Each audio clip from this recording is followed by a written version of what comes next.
Ele trabalha na área de tecnologia desde a década de 1980.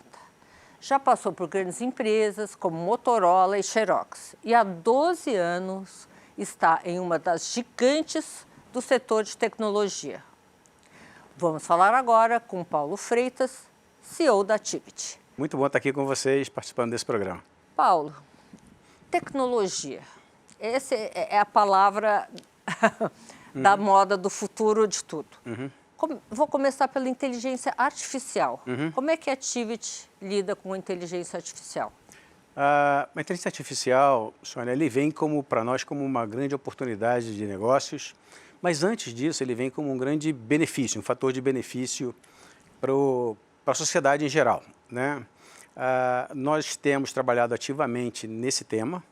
Então, por exemplo, uma das soluções que nós temos, que é muito interessante para você enxergar o benefício disso, é um dos hospitais que faz diagnósticos, né? Naturalmente, um hospital especializado em tratamentos mais complexos, e aí você usa os dados de inteligência artificial por trás, de uma maneira mais organizada, para poder fazer um diagnóstico mais preciso.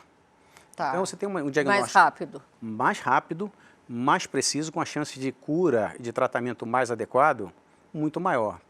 Eu não sei, Sônia, você já teve essa experiência de você ir no médico e você faz lá um check-up, faz alguns exames, espalha aquele monte de papel na mesa do médico e o médico fica igual um louco, tentando olhar para o resultado de um lado, o resultado do outro.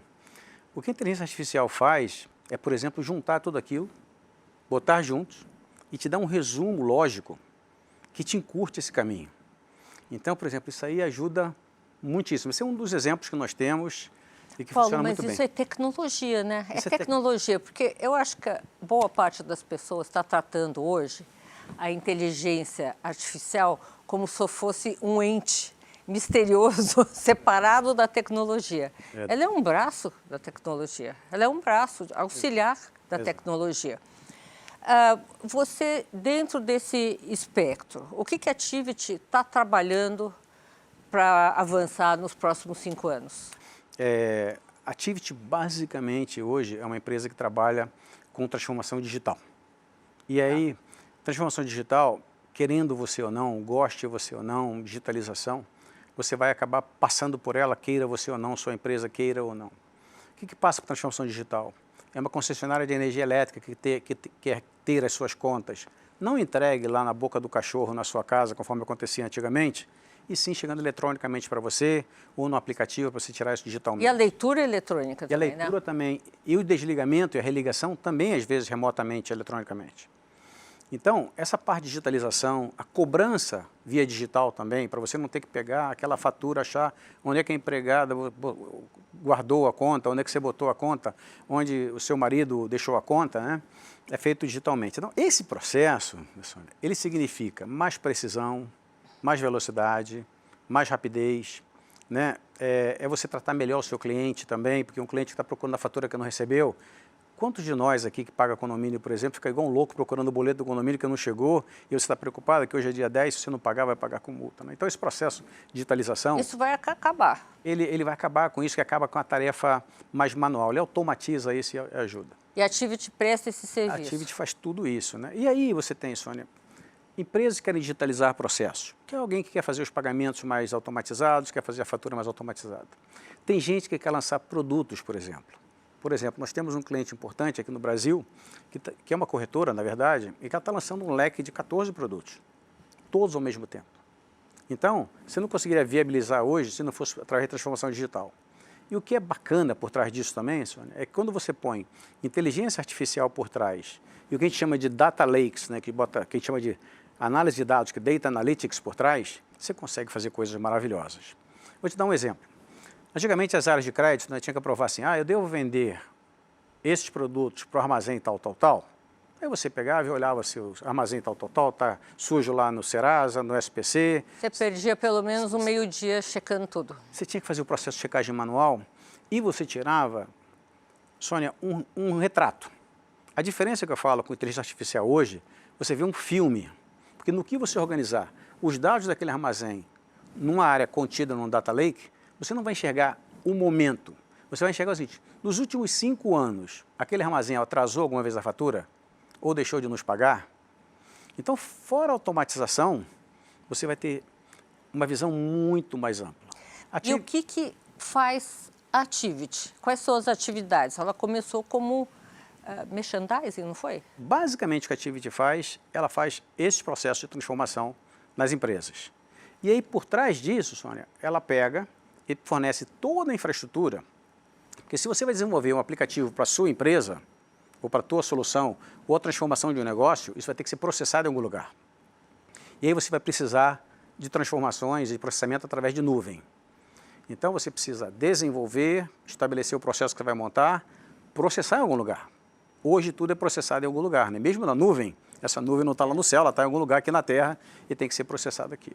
Fora isso, você precisa de uma camada de cibersegurança, né? De segurança de cyber, para garantir que você não tenha seus dados sequestrados, suas informações pessoais invadidas, que você não tenha as suas informações vazadas e coisas dessa natureza. Aí a gente entra com uma camada de cibersegurança muito importante aqui para poder fazer isso funcionar. E, como já estou fazendo tudo isso para você, eu posso fazer uma gestão de dados que vai te dar informações valiosas de negócio. Vou te dar um exemplo. A gente tem um cliente que é uma mineradora no Peru, a Tiviti opera em 10 países da América Latina. Nós temos um cliente importante no Peru, que é uma mineradora, e você tem, através de inteligência artificial e busca de dados constante, você monitora o tempo todo a umidade dentro da mina, a temperatura dentro da mina, o volume de acidente de trabalho dentro da mina. Então ele vai dizer, por exemplo, olha, a temperatura abaixo de tanto, com a umidade de tanto, isso é insalubre para os trabalhadores, o ideal é que o trabalhador saia até que as condições melhorem dentro dessa mina, por exemplo. Ele controla quanto é que tem de resíduo sólido, por exemplo, quanto é que você teve de treinamentos de segurança. Você tem todo um dashboard, por exemplo, num sistema inteligente, em que antigamente o gerente tinha que pegar o telefone e ligar, olha, dona Sônia, como é que está aí hoje o nível de temperatura? Hoje em dia ele pula isso tudo e olha no celular dele, né? Isso tudo tem. Essa transformação toda, né, a qual a gente está passando, como é que o ser humano fica nessa história? O Yuval Harari, filósofo, historiador, escritor de Homo Deus, Sapiens, ele acaba de dar uma entrevista para a revista inglesa The Economist, dizendo que o ser humano vai perder o controle da sua própria história em 5 anos. Você me contando todas essas coisas, que eu sou mais velha, né? Eu fico muito aflita. Vai ter algum hub de seres humanos para atender essas pessoas? Sim. Sem que tenha que passar por um sistema inteiro de máquinas? Sim. E como eu, como pessoa física, posso usar isso no meu dia a dia? Vocês têm ideia de chegar às pessoas físicas, consumidor físico? Acho que respondendo aqui em parte, né? O ser humano você vai precisar sempre dele. Você vai precisar sempre dele. Lembra que, na verdade, o que você tem é uma grande organização de banco de dados e combinação de informações. E essas combinações de informações te levam a conclusões mais lógicas do espectro muito mais largo. Mas se essas informações não estiverem lá, você não vai conseguir gerar os dados que você precisa, né? Então, você pode dizer que ela é generativa, que ela é evolutiva, ela pode ir avançando? Sim, é verdade, mas vai ser impossível. Vou te dar um exemplo, uma aplicação nossa que nós temos para alguns clientes. Nós temos uma empresa no setor de saúde e nós fazemos alguns contratos já para eles, através de inteligência artificial. Um robozinho produz o primeiro contrato. Mas esse contrato nunca vai a campo, ele nunca vai para o cliente final antes da revisão do advogado, por exemplo. Entendi. Então, os trabalhos mais simples, mais óbvios, ele vai te dar um caminho para encurtar essa distância. Eu não vejo as máquinas fazendo posse e o ser humano se tornando cada vez menos necessário.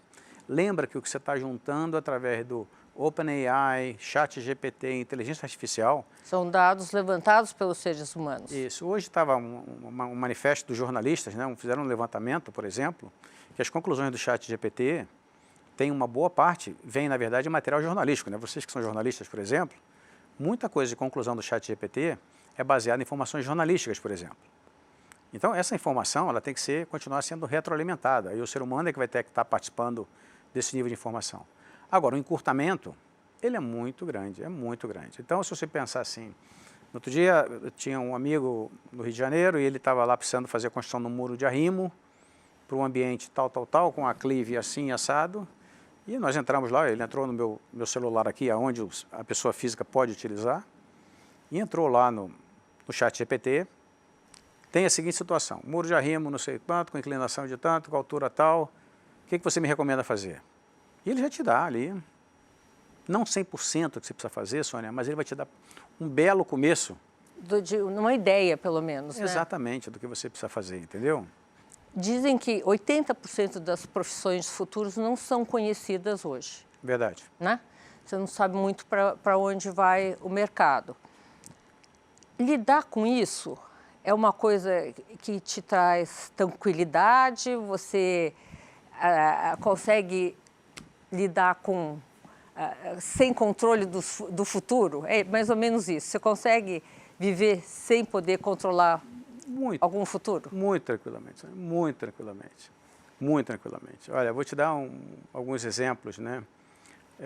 Os Estados Unidos está lá penando com combate à inflação, está lá penando com política monetária, botou as treasuries de 10 anos acima de 5% para poder conter a inflação. Eles não sabem conviver com a inflação. Exatamente. Não tem essa experiência. Agora, o que está por trás disso?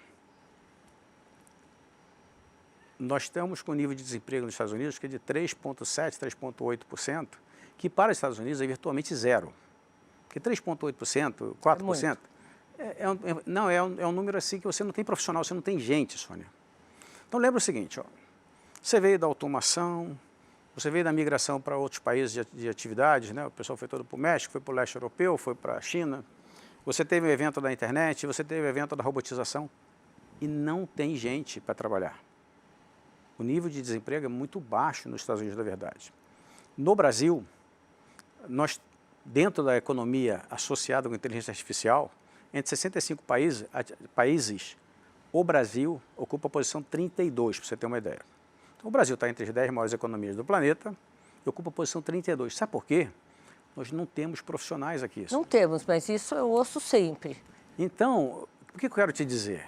Vai haver uma rotação de trabalho, de algumas tarefas mais manuais, isso já está acontecendo há um bocado de tempo, de tarefas mais manuais para tarefas mais de serviços e mais de inteligência e mais de construção. Para isso, para você chegar e atender essa demanda, o Brasil, na verdade, forma metade do que precisa, menos da metade do que precisa de profissionais de TI, por exemplo. Tivit e outras empresas têm ideia de fazerem hubs de profissionalização, talvez com outras empresas, para poder formar mais gente? Sônia, para você ter uma ideia, o orçamento desse ano de treinamento, ele é mais de 2 vezes o que nós gastamos no ano passado. Tá. Então, o que acontece? No que eu não tenho um programa estruturado de formação profissional de uma maneira estrutural no mercado, né? O ideal é que nós tivéssemos escolas técnicas formando, nós tivéssemos um nível de formação muito maior. E nós temos ainda uma desvantagem. O que a gente consegue formar de gente boa, às vezes perde para ir para o exterior. Então, o que você consegue formar, a turma acaba perdendo para o exterior. Quem se forma com vocês não é obrigada a ficar com vocês? Não é obrigada a ficar comigo. Agora, eu tenho vários programas. Eu tenho um programa social com escolas do setor público de São Paulo. E aí nós trabalhamos forte para dar um treinamento e conhecimento do que seja TI, para ajudar esses jovens no primeiro emprego. Isso através do Instituto da Tivit. E nós temos um programa de formação, Sônia, muito intenso, muito intenso. Então, a ideia é pegar o garoto na fase inicial e dar um banho de treinamento nele. Agora, eu posso te garantir que não tem nenhuma empresa que dê tanto treinamento quanto a gente dá lá na Tivit, por exemplo. Me diz uma coisa, na hora que você entrevista alguém para trabalhar na Tivit, você olha para a capacidade técnica ou capacidade cognitiva, ou as duas juntas? Você olha para as duas coisas juntas, mas é muito importante, Sônia, que a pessoa tenha muita vontade, muita coragem, especialmente, né? A gente veio de uma sociedade, né, que é a sociedade americanizada, em que você tinha os presidentes, os diretores, os gerentes, os subgerentes, os supervisores, os coordenadores, dando instruções, aquilo descia pela cadeia. Quando ia lá do... Era uma coisa mais engessada, né? Muito mais, e também a mensagem chegava truncada, chegava invertida lá, né? Hoje em dia, o que você está buscando é protagonismo, não dá tempo, Sônia. Na minha carreira, né, esse tempo todo, esses anos trabalhando em empresa multinacional, uma das coisas que é notável é o ciclo de produtos, por exemplo. Eu, quando comecei minha carreira, você fazia lançamento de produtos a cada 2 anos, a cada 3 anos. Você podia esperar todo o tempo. Cada quê? 5 dias? 30? Você faz a cada semana, a cada 2 semanas você tem que lançar um produto novo com a versão nova. O próprio ChatGPT foi lançado a versão 3.5 em outubro. Quando chegou em abril, veio a versão 4, totalmente diferente, muito mais apurada. Então, essa velocidade, ela te empurra de uma maneira impressionante. Tem outra coisa que é importante também, que mudou muito. O que você procura num profissional hoje? Protagonismo.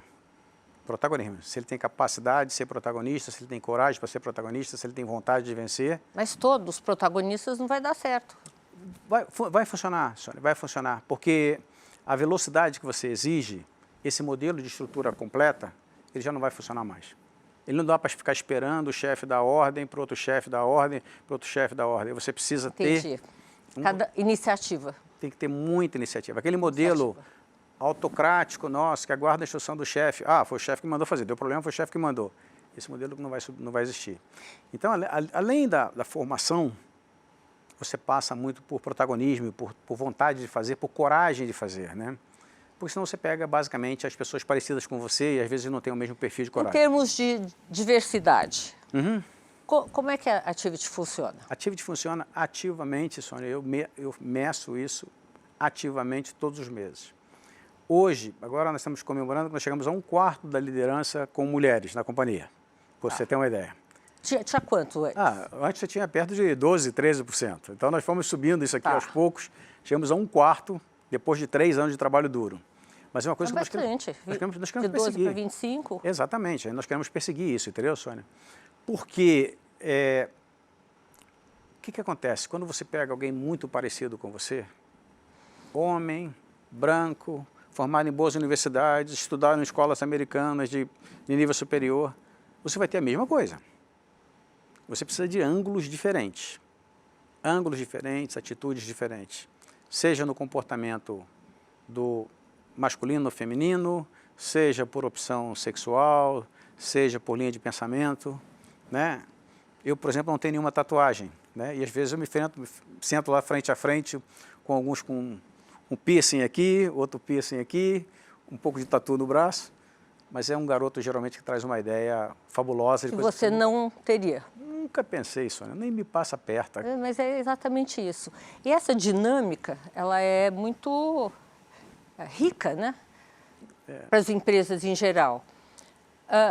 Como você vê o seu concorrente hoje em dia? A maneira de ver o concorrente, ela é diferente do que era? Ah, sim, é bem diferente hoje, Sônia. Primeiro, é super saudável a concorrência e a gente está com um fenômeno. Antigamente nós concorrimos com empresas grandes, fabricantes grandes americanos que eram bem conhecidos. E a Activity, que era uma empresa brasileira, na verdade, né, uma empresa formada brasileira, ela se aproveitou dessa concorrência com empresas americanas por ter mais agilidade, por ter presença local, por ser mais rápido. O que aconteceu é que foram aparecendo várias empresas menores, com startups, com velocidade diferente, com gente muito mais corajosa. Então, é ótimo isso, porque nos deixa de cintura fina, né? Se você pegar bem, hoje, se você olhar bem para o nosso negócio, a solução de cibersegurança, por exemplo, é um negócio que tem 3 anos na nossa empresa. Esse ano está crescendo 96%, para você ter uma ideia, ano sobre ano. Mas é muito importante isso, né? Está dando uma insegurança geral, principalmente na minha geração, gente. Porque realmente... Então, assim, cibersegurança é um negócio relativamente novo. Transformação digital é relativamente novo. Data Analytics com inteligência artificial é um tema de 12 meses para cá. É um tema de 12 meses para cá, entendeu, Sônia? Então, você não tem isso. Voltando a falar da diversidade, o mercado, nós temos assim, né? O ser humano, ele olha a altura do peito, assim, né? Por isso que a briga das gôndolas do supermercado, né? É sempre pelas gôndolas que estão ali mais ou menos no meio, altas, né? Qual é a vantagem que você tem de ter pessoas, às vezes, de um pouco mais de idade ou pessoas mais jovens com a cabeça diferente? É um mix. Você começa a olhar mercados diferentes, né? Então, por exemplo, quem vai ser o consumidor já do ano seguinte ou daqui a 2 anos vai ser aquela garotada que está entrando, que talvez tenha hábitos diferentes ou pontos de vista diferentes do que eu tenho. E tem agora também o pessoal dos 50 mais, dos 60 mais, que está vivendo mais. E essa turma também é consumidor. Graças a nós mesmos, tá? Quem tiver mais 50 que estão aqui. Graças aos representantes de 50 a mais, né, Sônia? É. Graças a essa geração. Mas você imagina, esse é um mercado de consumidor totalmente diferente, Sônia. Então, assim, essa amplitude de visões, a Tiviti tem uma característica, você estava perguntando o que a gente faz. Nós participamos em empresas líderes de mercado. Mercado de bancos, mercado de óleo e gás, mercado de manufatura, de indústria, mercado de serviços, seguradoras. E são empresas líderes. E essas empresas têm seus clientes. Então, a minha turma, né, a nossa turma da Tiviti, ela precisa entender profundamente, vamos pegar a indústria de seguros, por exemplo. O que é um seguro, como é que o seguro é contratado, onde é que entra o corretor nessa história. Antigamente era a indústria menos criativa que eu conhecia. Exatamente. Hoje não é mais. Ele mandava um fax para você com a cotação de três seguradoras, o seu corredor mandava, você escolhia um. Hoje em dia o consumidor não quer isso, ele quer entrar numa página assim, ó, quero fazer o seguro do meu carro, Honda Civic, não sei das quantas. Aí você põe lá, né? E você quer fazer tudo sozinho. A geração quer fazer sozinho. Então, assim, para isso, esses hábitos de consumo, esses hábitos do consumidor, do meu cliente, eles precisam ser conhecidos. E o meu sucesso é o sucesso do meu cliente, né? Eu costumo dizer, olha, se o meu cliente, que são empresas líderes de mercado, ele continuar tendo sucesso, eu vou ter sucesso também. Como é que você vê a diversidade dos países nos quais vocês atuam? Quais são mais avançados tecnologicamente? Quais são mais fáceis de adaptação? Tem alguma coisa que você pode dar aqui para a gente de informação nesse sentido? A gente vê algumas diferenças de país para país, mas claramente nos países da América Latina, América Hispânica, vamos chamar assim, essa necessidade ela não está tão premente, ela não está tão aguçada. Ainda não, né? Ainda não. A necessidade de tecnologia, sim. Né? Nós operamos em 10 países, né? Além do Brasil, mais 9 países. Tem uma demanda, naturalmente, por transformação digital, por serviços de inteligência artificial, por serviços de nuvem, por tudo isso. Mas, por exemplo, o assunto, por exemplo, que lida a diversidade, a minorias e coisas dessa natureza, é um estágio ainda um pouquinho mais retardado em relação ao que acontece no Brasil, por exemplo. Acho que o Brasil está mais avançado do que os nossos colegas. Os nossos hermanos. Hermanos, né? Vai ver que é por causa da língua. Não sei, eu acho Sônia, que tem ainda uma estrutura um pouquinho mais com a predominância rígida. Mais rígida, a predominância do homem, um pouquinho mais autocrática ainda. Mas são países... é mais rígida, não sei explicar porquê, mas não ela é um pouco mais rígida. Não sei se é da escola espanhola. Eu não sei de onde vem, mas é efetivamente mais rígida e um pouco mais tradicionalista. Paulo, o que você vê como futuro no Brasil, em termos de tecnologia? E eu queria saber se seu setor tem algum vínculo com normas governamentais. Que tipo de normas vocês seguem? A reforma tributária está aí, né? O que poderia ser diferente, o que poderia ajudar, o que vocês precisam mais? Bom, nós somos extremamente otimistas com o Brasil. Por natureza eu sou otimista, mas com o Brasil mais ainda. Com toda a dificuldade jurídica, né, que o Brasil ainda tem, algumas amarras complicadas, ainda assim eu sou muito otimista, né? Se você pega o avanço do pré-sal, por exemplo, o que se fez na produção de óleo e gás, o custo de produção de óleo e gás, o que você fez no agro do Brasil, o Brasil é uma fazenda enorme, produzindo a pleno vapor. Graças, de novo, a nós mesmos. Exatamente, né? E um mundo com uma demanda gigantesca, né? Quando você pega produção de proteína, Sônia, qualquer lado que você olha é muito bom. Aonde a gente precisa melhorar e aonde o governo pode ajudar, né? Eu não quero entrar aqui em discussões de leis ou benefícios fiscais, eu acho que isso é uma conversa mais complicada. Mas onde o governo pode ajudar? São programas de formação de mão de obra. Você precisa ter um plano estratégico. Acho que a maior oportunidade que nós temos, e acho que aí é onde tem o pedido e a Tiviti, através da Brascom, que é a nossa associação de empresas de TI, tem trabalhado ativamente, as empresas estão formando. As empresas estão... Tem que ter um plano de Estado, não um programa de governo de educação. Exatamente. Um plano de Estado. E porque você pode, Sônia, fornecer profissionais com uma renda espetacular, tá? Uma renda média alta e num tema de alta demanda. Por que eu sou tão apaixonado? E tem que ter agilidade, né, Paulo? Tem que ter agilidade. Nos processos. Exato. De educação. Passa, Sônia. Por exemplo, não adianta você mandar, por exemplo, 1.000 notebooks, 2.000 notebooks para uma escola no interior de Mato Grosso, ou de Goiás, ou do Espírito Santo, por exemplo. Ele passa por formação de professores, programas educacionais, linkados com as empresas, dá para se fazer parceria com as empresas. Olha, o que nós vamos precisar efetivamente quando esse rapaz que está aqui no primeiro ano lá do 2º grau, ele chegar na vida profissional, que ele tiver 18, 19 anos, 20 anos, que ele precisar trabalhar, o que ele vai precisar ter? Que tipo de educação eu vou dar para esse profissional? E o Brasil pode ser um grande hub de exportação De profissionais? de profissionais de serviços de TI. O mercado americano está basicamente, hoje, nos dias de hoje, você vai de uma distância de 1 hora a 2 horas, eventualmente 3 horas de distância dos Estados Unidos. Quando você fala do outro lado do mundo, Singapura, aí dá 12 horas, 14 horas, 11 horas, é difícil você fazer a distância do fuso horário. Mas o Brasil está na mesma zona. Tá. E passa, Sônia, por formação, tem que falar inglês. O ideal é que você fale inglês. A Índia fez isso. A Índia fez fortemente, exatamente. Com competência. Exatamente. Então, eu acho que esse, por exemplo, é uma coisa que pode fazer. E a outra, mas aí já é pedir um pouco demais, é a simplificação da estrutura jurídica do país, né? O Brasil é um país ainda complicadíssimo do ponto de vista trabalhista, ele é complicadíssimo do ponto de vista fiscal, em várias frentes. Um exemplo, para você ter uma ideia, né? Nós tivemos o exemplo da pandemia, as pessoas todas tiveram que ir para casa, tiveram todas que trabalhar de casa. Então, quando você pega, por exemplo, o home office nos Estados Unidos, é uma figura simples, né? Porque você trabalha nos Estados Unidos, se eu mandar um e-mail às 8 da noite para o funcionário...